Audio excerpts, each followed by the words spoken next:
Oh, greetings in the spirit of peace. How are you this lovely morning in California? Yes, it is so lush here. The Midwest is very beautiful. I love the Midwest, and I love Ohio, but wow. I've been frolicking in people's front yards like I'm a spirit fairy. I love it.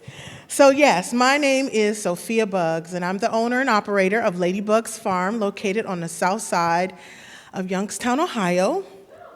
And real quick, to make the connection of how I've come so far, it is absolutely because of the connection that I had with Annie Oak by way of Kai Wingo, who has transitioned, who is in the mycelium queendom, supporting us in all of our fruiting endeavors. But that was in Cleveland, Ohio, at the Women in Entheogens Conference. It was the very first time that they had done such a thing, and Annie had come all the way to Cleveland to hang out with us, and we bonded. And I never imagined that she would spur on me as a mushroom would spur, and we would just create these other grids and networks, which connects me to you and why I'm here. So before I continue, it is very much so a part of what I would consider my cultural tradition to first say thank you to my ancestors and my spirit guides, who definitely has given me traveling feet to come amongst you and share one of the greatest stories ever told and can only be told by me, which is the story of Sophia Ladybugs.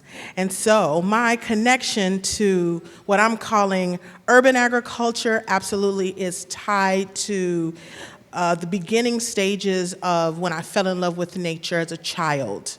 I grew up playing in a park just down the street from me called Mill Creek Park, which is one of the largest parks that we have in the United States of America. And so we were just told to go play or go outside. We did not use the words like nature or permaculture or even gardening. It was go get the zucchini or go pick the tomatoes.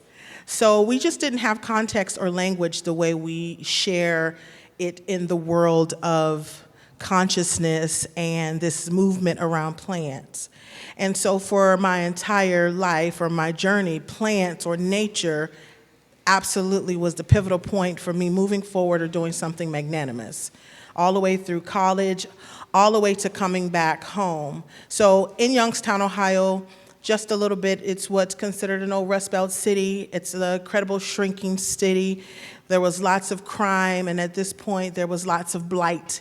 And because of urban renewal and neighborhood developments, we are cleaning up blight, expanding green space. Commerce is definitely not really coming. What I love about Youngstown is although it is very much a city, it's like a country city because on every vacant lot, there are overgrown species like the rose flora, which people absolutely hate, or Japanese knotweed. I loved hearing Sister Joy stand up and give to you what I'm going to answer the question with, that is urban farming. We are absolutely the wave of the future, where there will be walkable cities because there will be more people, possibly concrete jungles or spaces that have been revitalized into these lush green places, so get ready. And that is the language of urban agriculture because it's absolutely a place where we deal with resistance. It's a place where we can be safe. It's a place where we can survive. It's a place where we can heal, where we can revitalize, where we can reclaim. It's just this space where possibility is endless, which is back in nature. And so you've got some folk in the world who have been disadvantaged or not included in, and we've created our own language, and that's urban agriculture. We're using food to return us all, not just those in urban areas, but all of us, back to what we should be connected to, which is land-based activities and green space. So that's primarily what urban agriculture is. In my own privilege that I have, For me, I live there. That is not something most urban farmers possess. You typically have a lot that you may buy, or you garden on, that you drive to or you go to. But I'm so blessed and fortunate that my gifts of communication kind of allowed me to connect with the Mahoning County Land Bank, some neighborhood development organizations, my neighbors, whom I did get permission before I decided to do some hipster weird thing down the street and in front of their houses, like, what are you talking about? Do what? So with all of that collaboration, which is a hot topic for us moving forward in green space, allowed me to have the urban farm that I have, which is located on the back half of my home, which is the next street over. So I'm fortunate enough to wake up and see nature in the middle of the city. And I'm not saying that that's this light and love and this feels so wonderful. It's very daunting. It's difficult often. But nonetheless, it is absolutely my walk of healing. And this was my ancestors' way of getting me to share with you the way you should be encouraged to be the best you. So my talk is not about you needing to be an urban farmer. My talk is about you having your best life, you aligning you to source. Because when I feel good and I do exactly what I'm aligned to do, somehow it's catchy and you'll do the same thing. So let my story be a story of resilience and moving forward, not of woe is me and, oh, I can't believe that. And if you pay a close attention to the TEDx talk that I'll share with you, you'll hear that those moments of grace or those in-between and in meantime spaces, although they could have been difficult, were some of the greatest triumphants in my life. It's called an avatar having a very interesting experience on this planet. A feeling. And it's okay that it's uncomfortable, because that uncomfort or that discomfort typically is the next crystal stairway or the next leading tone in to your greatest self. So don't resist it. It's okay. That's why I think this space is so amazing, because there are plants that can help support those endeavors. They should not be illegal. Plant medicine is the people's medicine. Point blank, period. But in order for us to make that law, we have to all unanimously agree. It don't need to be signed or in black and white. We just have to decide as a collective that it's free. That's it. Just make a decision. So that decision that you're going to make is absolutely only for you, to have radical self-love and let your healing do exactly what my healing is doing for me, which is igniting you to be the better you. So, as an urban farmer, I'm also considered a specialty crop grower. Specialty crop as in growing fruits, vegetables, herbs, and edible flowers, and a variety of shrubs for sale at market. But because I do so much activism in the city of Youngstown, I don't always have a lot of time to be outdoors. So the last couple of years, because of an unfortunate farmers market no longer being there, I decided to just sell to a couple chefs, which for me worked out a lot more better, because that way I didn't have to stand at a market all day and debate why my cucumbers and my tomatoes are much more expensive than Walmart's. That's a whole nother conversation when it comes to you absolutely getting what you deserve as a grower or as someone who spent time to provide people with high quality foods. California gets it, but where I'm at, we're still trying to convince people that you shouldn't eat stagnant food or dead food. You should always eat food that's alive. And just because we are saying we're vegetarian and vegans, that doesn't make your food more alive than those who are not. See, we're talking about vibration in this life that I call urban agriculture. It is vibration that has aligned me to this, because as Sister Joy was mentioning, you as an urban farmer or someone who has been possibly in some areas of disadvantagement, you have to create your own language to navigate your truth. You absolutely have to be aware that the words that they use, like food desert, poverty, high teenage rate, drugs, poor neighborhoods. How many boxes do I have to check off before I finally get to my well-being and my joy? These are the boxes that we will have to check off to get assistance in these areas. You literally have to admit that you're nothing for them to say, okay, now I'll give you something, right? So that was her point to saying that we no longer emote or respond to those names that negate who we are, because we are now clear of our work and we are moving forward to provide the great alignment that we're trying to mimic, which is pure, positive joy connected to source energy. Each and every one of us, black, white, tall, thin, plant, not. If you are living, you are just as important to source as I am. So as a specialty crop grower and an urban agricultural person, I don't know if this is still on, okay. I'm also someone who sits on a couple boards, and doing so, I'm able to kind of navigate the voice of the people, per se, and in doing that, I'm also very much so spiritually connected to plants, and so they do call me Mama Sophia, a spiritualist root worker, psychic clairvoyant, where I also work at the local apothecary cult store, where I offer spiritual consultations, and 98% of that work is around plants and me recommending plants for people. I'm a home herbalist that has her own blends and balms and healing salves that uniquely was given to me for me to help the people. And it's also triggering my mind to also share that the last time I was here 3 years ago at Congress, prior to coming to California, I was closing up my farm and I stepped in a groundhog hole and I really did some damage to my knee for the first time. And as the only grower on my space, when the only farmer is down, that is such a daunting disappointment. And I had to get on a plane and walk 1,000 miles to these flights and gateways that I was supposed to catch planes to. So, long story short, I remember sharing with, I don't know if it was Danielle, could have been Kira, that I'd hurt my knee, and in doing so, immediate Reiki and balms and salves was being offered from the participants at that conference.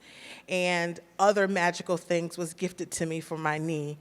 I can attest to Maya Blow and her tree salve that absolutely helped my knee completely get together, on top of another magical gift that was given to me by Kira to help strengthen that. My knee is better than the other knee. The other knee got to catch up with that knee now. So I'm very, very grateful for making that connection about balms and salves. And this is what we do as urban growers. We have our own unique blends that's only unique to us because of the plants and what they offer on the lands in which we steward. And I'm also, just recently, I can't believe I did it, but I did it. I'm calling it a position, not a job, because I don't work for people. But it is the Mahoning County Food Access Coordinator position. And it's one of the sweetest positions, I think, in our food justice movement in Ohio, where we have major food insecurities connected to literacy and poverty and all these other things. And I sit right sweet in the middle of foundations and city and state and regional funding, where we can allocate the right dollars to grassroots efforts, people who I know who stopped participating because the word hope was given to them too many times with no real result. So I did say to them, and this is the first time ever in my life I've interviewed like I knew I was going to get the job, be careful if you really want to hire me, because I've already been chosen by my ancestors and the people. This right here, whether you pay me or not, is what I'll do, and the job's going to get done well. And I was asked a few times about conflict resolution, how I'd handle no, but I can't be told no anymore. My folk are hungry. The people are hungry, right? So it was the struggle that I've been to is equipping me with the passion that is needed to figure out either where this funding is going or give more support in areas where they can be more flourishing in the works that they're doing. I really, really, really, really want to bring back to life the community gardens in our area. Because when I started as a grower, getting an Ohio State specialty crop apprenticing, the grassroots folk were meeting in the gardens, and I was sitting at their feet, listening to some of the stories and the traditions on how to grow collards and how to grow okra and how you do season extension without hoop houses. It was so much love, and then because funding, they were all dismantled. So I would love to bring that back because that was a great way for both city, sector, foundations, nonprofits, and the people to actually come together in a space to chat. My most recent project as Lady Buggs Farm, not just growing on my own space, but providing education other places. I do cooking classes as well. But Martin Luther Lutheran Church asked me to come and do a garden initiative, and it is called the Healing Garden. And it is so cosmically delicious that I can't believe that it's happening. This is our second year. It started out as 10 weeks of gardening twice a week. First 30 minutes, we have a theme. We have a chat about what we feel that word is. The last 2 words was love and peace. There are no right or wrong answers. And we all peer-to-peer just share. And then after that, we garden. And typically, the subject lingers while you're gardening. And then after we garden, we fellowship with a snack. And then we chat about that word again. And it has helped so many people.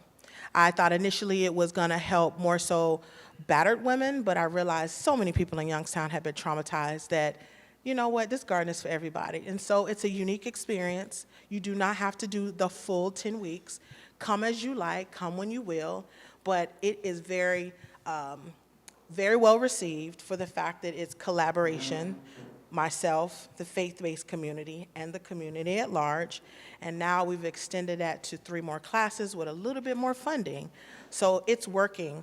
I know gardens can be really tough because people have to either have that it factor or you have to be self-motivated to kind of keep going, right? So in doing that, I want to ignite and create other people like myself to continue that work. So doing things like the Healing Garden, working with Mahoney County Food Access Coordinator folk, doing that kind of work, I think will equip me with the right tools to better reach the people, to help them have the confidence to need to speak up for themselves.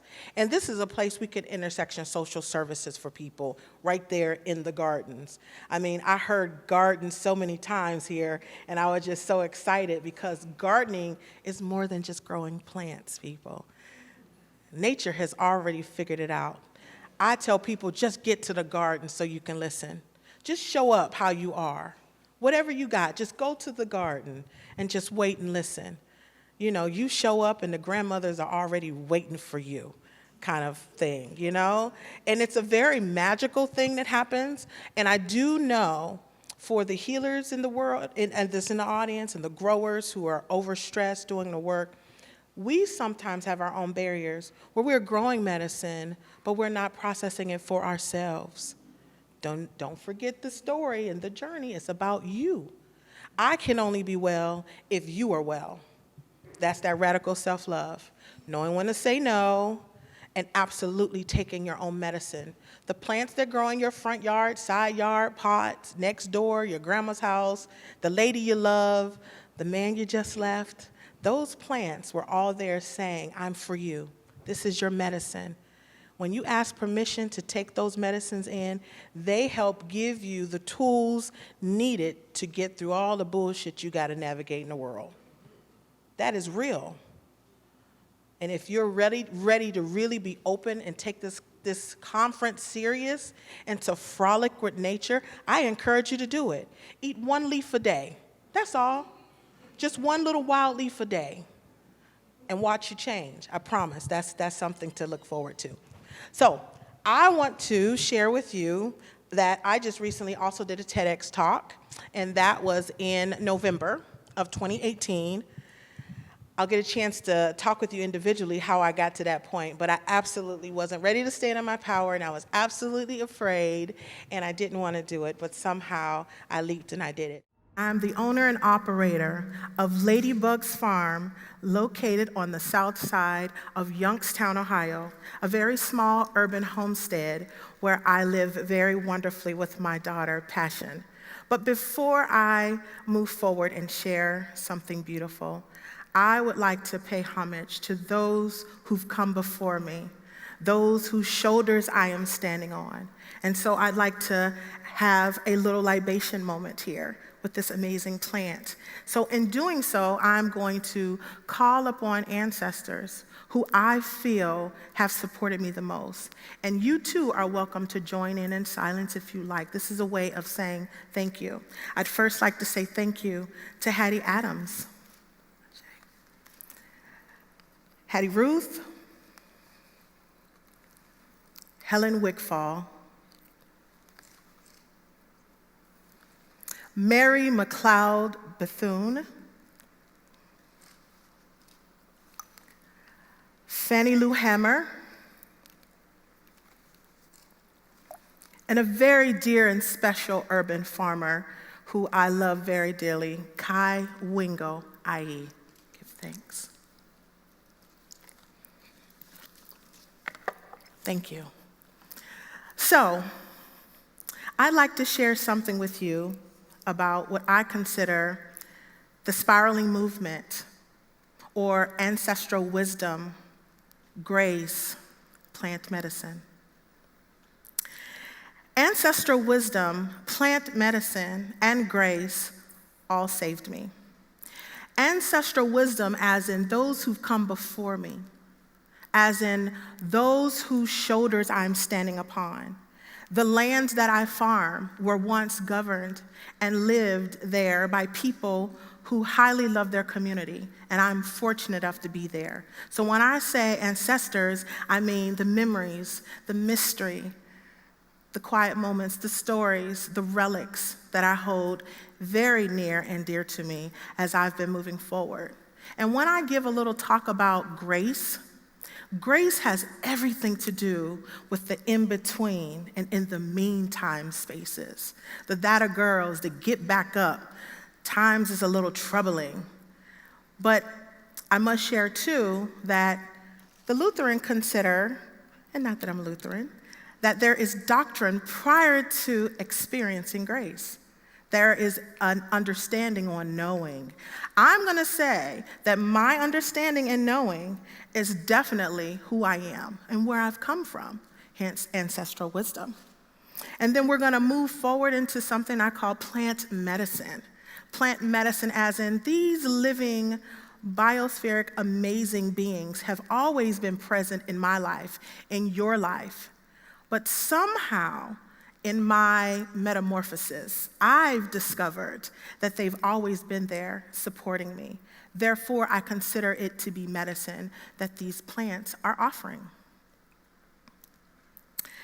It is in my belief that well-being is eminently tied to the soil, and that urban agriculture is a spiraling movement that fosters relations with the mycelia landscape and human beings. I'm gonna say that again, because that's a mouthful. It is absolutely in my belief that well-being is tied to the soil, and that urban agriculture is the spiraling movement that fosters relationships with the mycelia landscape and human beings.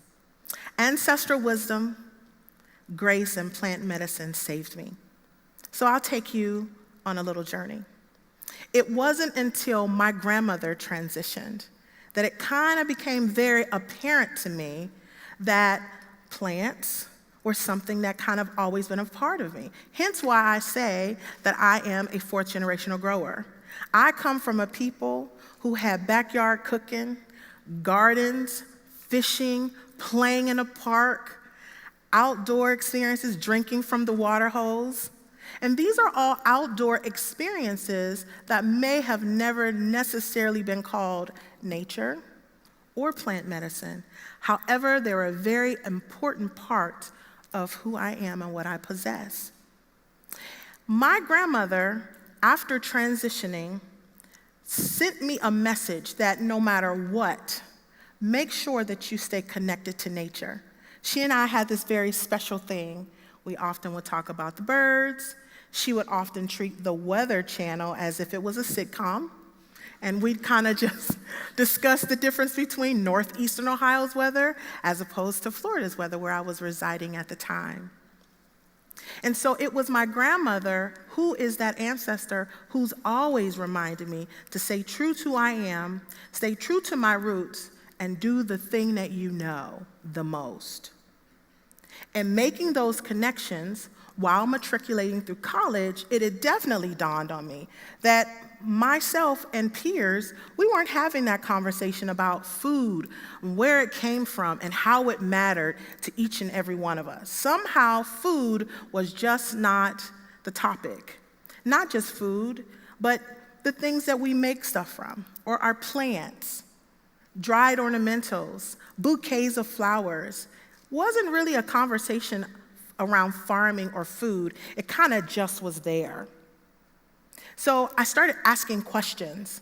How does nature play a very important role in my life, or a very important role in my peers' life? And it was often met with resistance. You see, in our culture, often food could be used as a weapon against a group of people that look like me.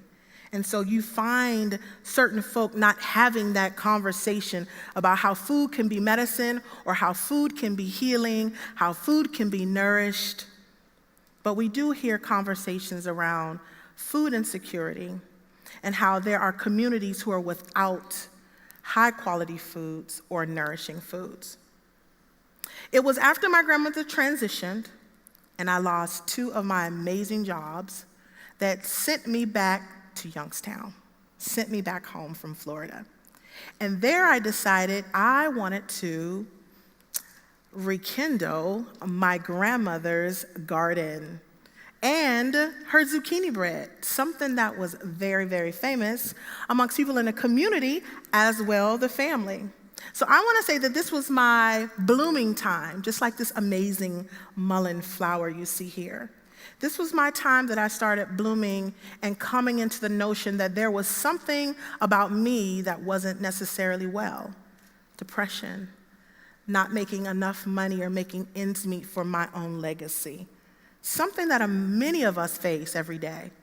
But somehow, that thought, with my grandmother creating a garden or her zucchini bread, led me to realizing that there was hope, that I could also have well-being, or even have my best life possible. So that's what I did. After working on my master's in education, focus was curriculum instruction, and most of the work in my master's I did around well-being, the olfactor and children and adults, and how aromatherapy works, how possibly using meditation in nature as opposed to detention in our school systems. These were all things that were tied to what I consider the plants or plant medicine. And again, my grandmother always ringing in the back of my mind, how these were important things that led me to myself, led me back to making really positive decisions, and ultimately feeling well or being well. So I got caught up into the wave of doing what my grandmother did, which is create this zucchini bread. Why did I do that? Because then I realized you gotta grow zucchini, right?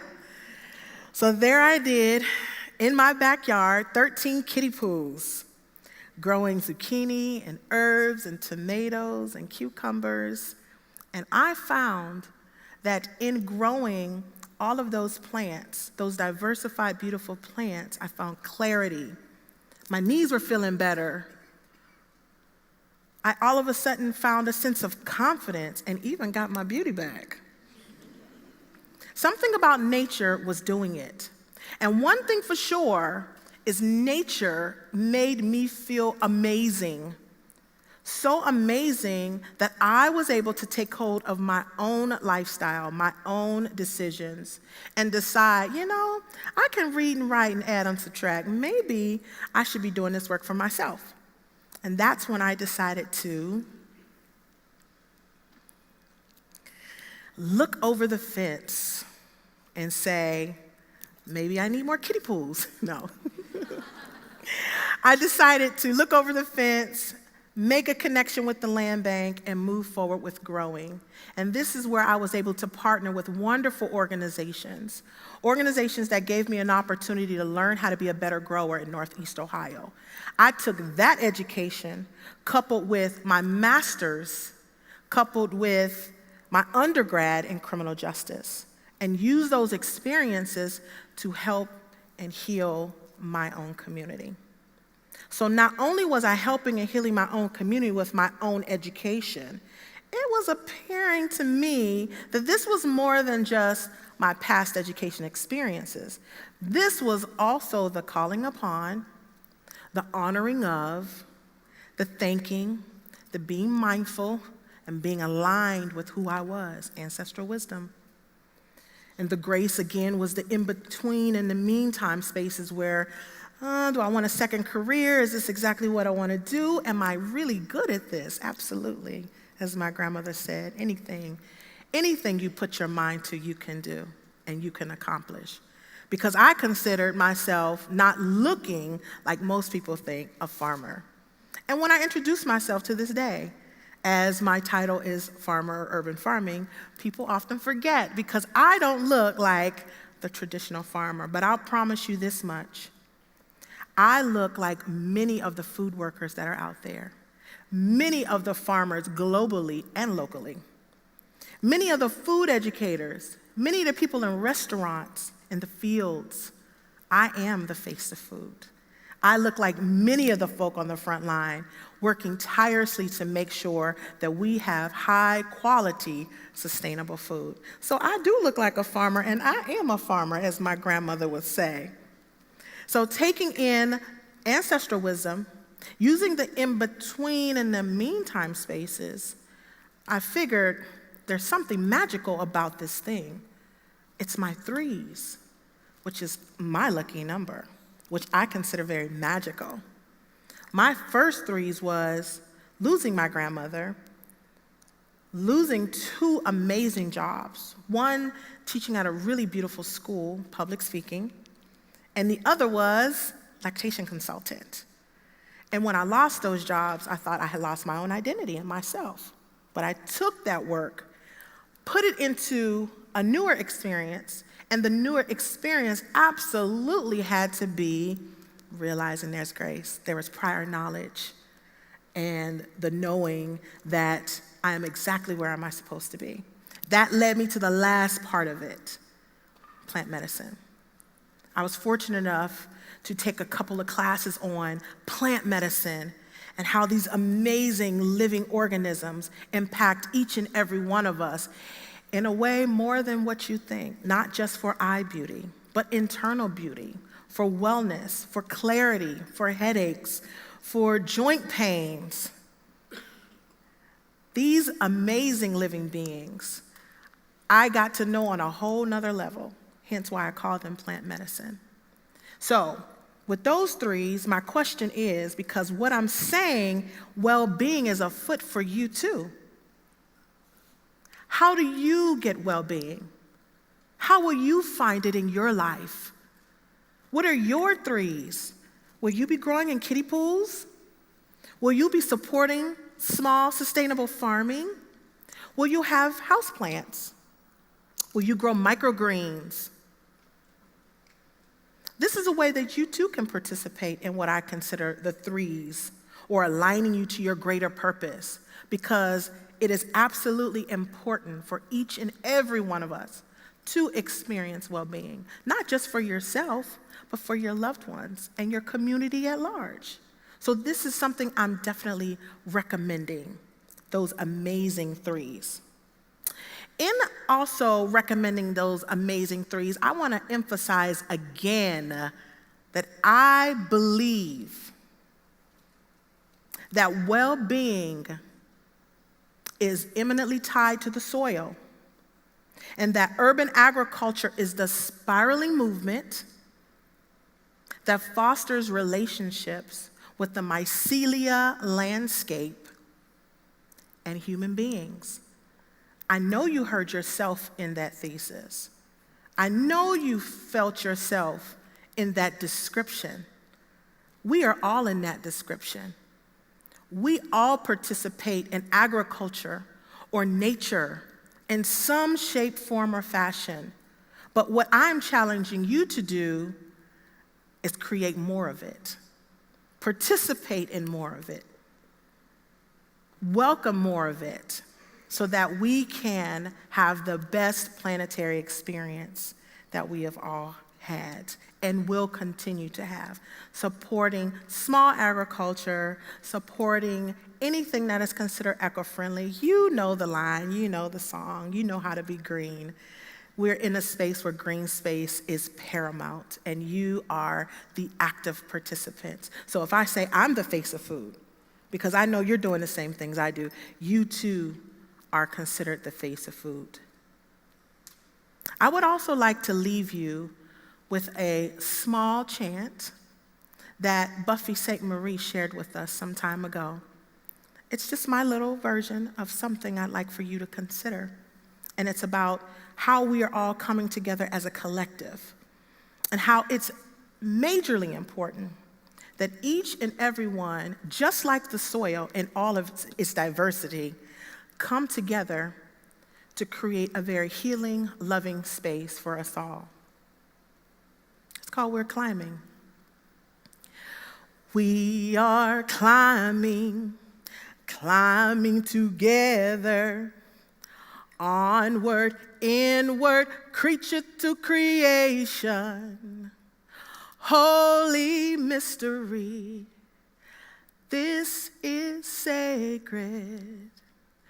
We are spiraling, spiraling together, onward, inward, creature to creation. Holy mystery, this is nature. We are sacred. Thank you so much for listening. Namaste.